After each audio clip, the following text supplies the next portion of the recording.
utensils, pots and dishes. په دې درېواړو کې فرق څه دی؟ تقریبا د درېواړو یو مطلب دی، یو مقصد دی، خو په دې کې ډېر ډفرنس دی. نو راځئ نن په دې شارټ شانتي ویډیو کې زده کوو چې utensils د دې مطلب څه دی او د دې څه یوزز دي. pots د دې مطلب څه دی او څه یوزز دي. dish د دې مطلب څه دی او څه یوزز دي. د ټول نه مخکې که تاسو ته زه ووایم نو د درېواړو چې کوم مطلب دی دې ته تقریبا په اردو کې برتن وایي او تقریبا چې په پښتو کې ته موږ لوښي وایو. یعنې ما چې څومره ریسرچ وکړو، څومره معلومات ما وکړو، نو زما د ذهن مطابق دې ته موږ پښتو کې لوښي وایو. او که تاسو ته بل قسمه نوم وایي نو پلیز زموږ سره په کمنټ سیکشن کې شیر کړئ. نو یوټینسل هم مطلب دی برتن، پارټس هم مطلب دی برتن، او د ډیشز هم مطلب دی برتن یعنی لوښي. خو دا د ځان له مقصد او مطلب د فاره استعمالیږي. نو راځئ ون بای ون زده کوو. یوټینسلز د ټول نه مخکې یوټینسلز دا څه ته وایي، د دې مطلب څه دی؟ یوټینسلز یعنی زموږ سره چې کوم وړوکي لوښي دي، کوم چې موږ د خوراک دپاره، د څښاک دپاره استعمالوو، نو دغه ته په انګلیش لینګویج کې یوټینسلز وایي. یعنی دا قسمه لوښو ته، برتن ته یوټینسلز وایي. د یوټینسلز نه مراد کوم برتن دي؟ د یوټینسلز نه مراد هغه وړوکي برتن دي کوم چې موږ د خوراک دپاره استعمالوو. یعنی هغه وړوکي برتن کوم چې موږ د خوراک دپاره استعمالوو، د څښاک دپاره استعمالوو، نو دغه دپاره په انګلیش لینګویج کې یوټینسلز استعمالیږي. لکه مطلب څه؟ راځئ زه تاسو ته یو څو اګزامپل، یو څو مثالونه در کوم. لکه فار اګزامپل زموږ سره چې کومه چمچ دا چمچ منګه دا د خوراک دپاره استعمالوو، نو دا چمچ زموږ سره یو وړوکی برتن دی، یو وړوکی یوټینسلز دی، نو دې ته په انګلیش لینګویج کې یوټینسلز وایي. یعنی دغه شانتې وړوکي لوښي کوم چې موږ د خوراک دپاره، د څښاک دپاره استعمالوو، نو دې ته یوټینسلز وایي. دغه شانتې زموږ سره چې کومه چاړه ده، کومه چې موږ د کټ کولو دپاره استعمالوو، نو دا هم زموږ سره یوټینسلز کې راځي. او دغه شانتې موږ چې د سالن دپاره کله چې موږ سالن کوو، کومه تقریبا پښتو کې ته سمڅۍ وایي، که تاسو ته بل نوم وایي نو پلیز زموږ سره یې شیر کړئ.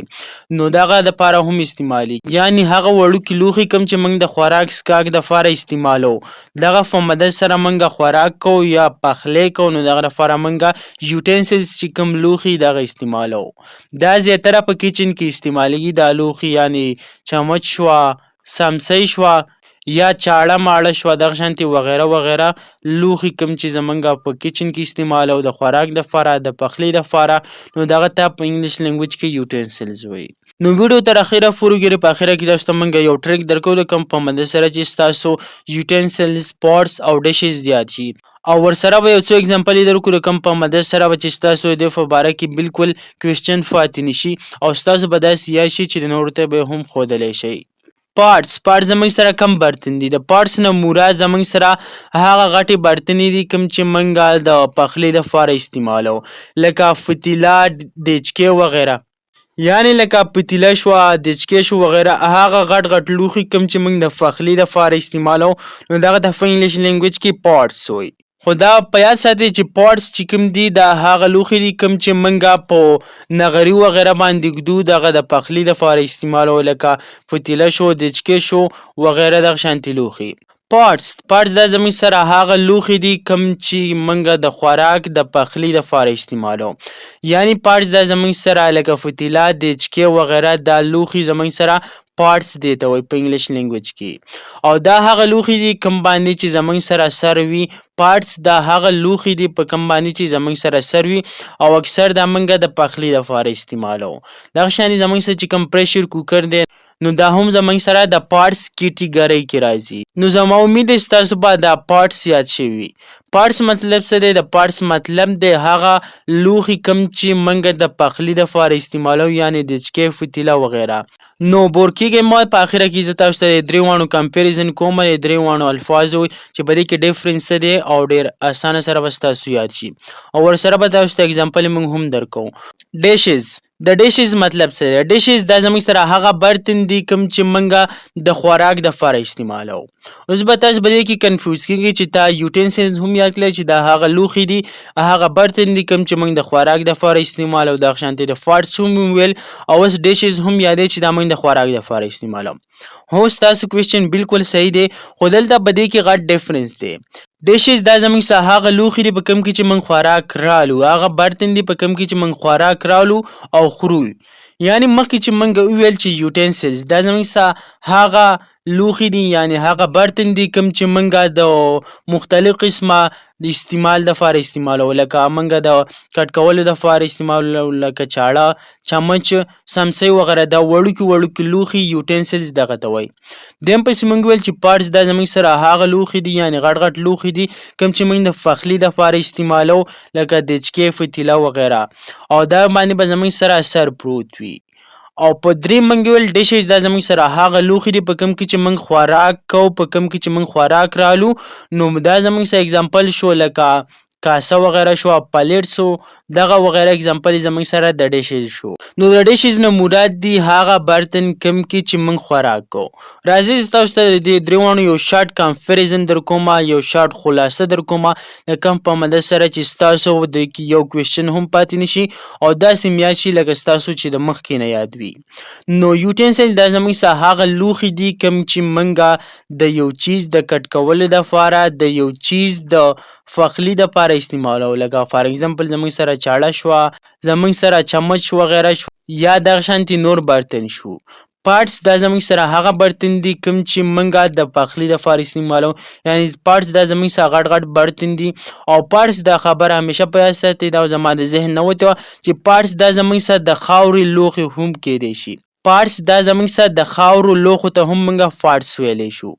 او ډیشز د هغه لوښي هغه برتن په کوم کې چې موږ دا خوراک کوو، دا خوراک راولو، خوراک څښاک پکې. نو زما امید دی چې ستاسو خو به دا درې واړه یاد شوي، خو راځئ زه تاسو د دې د پوهې دپاره یو څو اگزامپل در کومه، نو ستاسو به نور هم ښه یاد شي. نو راځئ اوس د اگزامپلو ته ګورو. For example, please put the utensils on the dining table. Please put the utensils on the dining table. یعنی د سنټنس مطلب دا چې مهرباني وکړه د خوراک چې کوم اوزار دی، کوم یوټینسلز دی، کوم برتن دی، نو دا په دې دسترخوان باندې ډیننګ ټیبل باندې کېږده. ډیننګ ټیبل مطلب دی یعنی هغه ټیبل په کوم باندې چې موږ خوراک کوو، د خوراک دپاره استعمالیږي، د ډیننګ د ناشتې دپاره استعمالیږي، نو دغه ته په انګلیش لینګویج کې ډیننګ ټیبل وایي. Please put the utensils on the dining table. نو دې نه معلومیږي چې دا یوټینسل زموږ سره هغه لوښي دي، هغه واړه واړه لوښي دي، برتن دي کوم چې موږ د خوراک د کټ کولو یا د خوراک دپاره استعمالوو، لکه چمچ وغیره شو، نو دغه لپاره به ته یوټینسلز استعمالولی شي. نو دلته په دې سنټنس کې راغلی یوټینسلز، نو دې نه مراد دی هغه لوښي، هغه برتن کوم چې موږ د خوراک دپاره په ډیننګ ټیبل کې استعمالوو. دا زموږ سره راځي لکه چمچ وغیره کوم چې موږ ډیننګ ټیبل کې استعمالوو. موږ خو خیر نه استعمالوو لکه انګریزان چې کوم استعمالوي په ډیننګ ټیبل کې. نو دغه اگزامپل شو زموږ سره. نو راځئ یو سیکنډ ون اگزامپل ته هم ګورو چې ستاسو نور هم یاد شي. I need a sharp utensil to peel this fruit. I need a sharp utensil to peel this fruit. یعنی د دې سنټنس په اصل کې مطلب دا دی چې زما یو داسې یوټینسل، یو داسې برتن ته ضرورت دی، زه غواړم په کوم په مدد سره چې زه دا فروټ سپین کړم. د پیل مطلب دی سپینول. I need a sharp utensil to peel this fruit.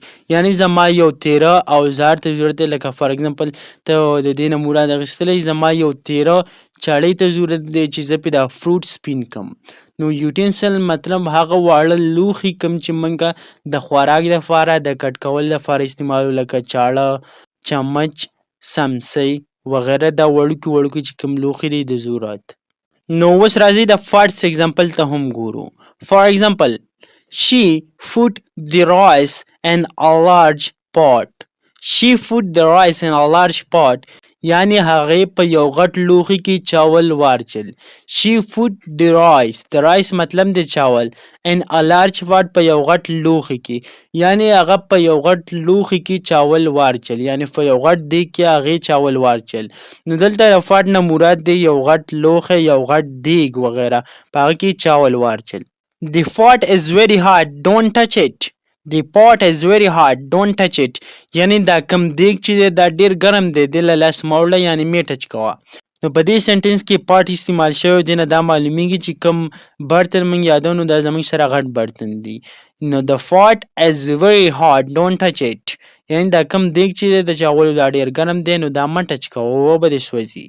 نو اوس موږ راځئ د ډیشز اګزامپل ته هم ګورو. فار ایگزامپل please help me wash the dishes.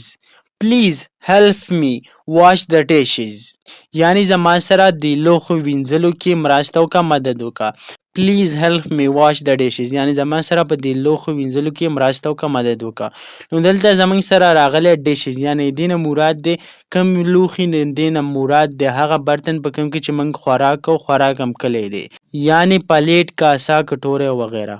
نو اوس راځئ زه تاسو له په دې اخیره کې د دې ټولو کمباینلی یو اګزامپل در کوم، په کم اګزامپل کې چې په کم سنټنس کې چې موږ دا درې واړه استعمال کړي دي او د دې سره به ستاسو دا درې واړه ډېر ښه یاد شي. نو راځئ دغه اګزامپل ته ګورو. فار ایگزامپل I cooked the soup in a pot, stirred it with a wooden utensil and served it in a deep dish. د دې سنټنس مطلب څه دی؟ د دې سنټنس مطلب دا دی چې ما سوف یعنی ما شوروا ده په یو پاټ کې، په یو غټ لوښي کې، د چکي وغیره کې پخه کړه او په ووډن سمڅۍ سره مې یعنی د کومه د لرګي چې کومه سمڅۍ د یوټینسل دی دغه په مدد سره مې داسې سټیر کړه. سټیر مطلب دا دی کله چې موږ یو سالن کوو په هغه کې چې کله موږ دا سمڅۍ داسې تاوو راتاوو نو دغه لپاره په انګلیش لینګویج کې سټیر استعمالیږي. and serve it in a deep dish او دا ما په یو ډش کې کېښوده. and serve it in a deep dish یعنی دا ما په یو لوښي کې کېښوده. ډش نه مراد کم لوښی کم چې موږ د خوراک څښاک دپاره کم استعمالو. نو په دې یو سنټنس کې د درې واړه اګزامپل موږ تاسو له درکړه. I cooked the soup in a pot, stirred it with a wooden utensil and served it in a deep dish. نو زما امید دی چې ستاسو به دا ویډیو خوښه شوي او تر اخره پورې به هم کتي وي او دې نه به تاسو ډېر ښه الفاظ او جملې زده کړي وي. نو زما امید دی چې موږ به ستاسو وخت نه وي ضایع کړی او ستاسو به د دې نه ډېره فایده کړې وي. نو see you with another lesson and take care. خدا حافظ.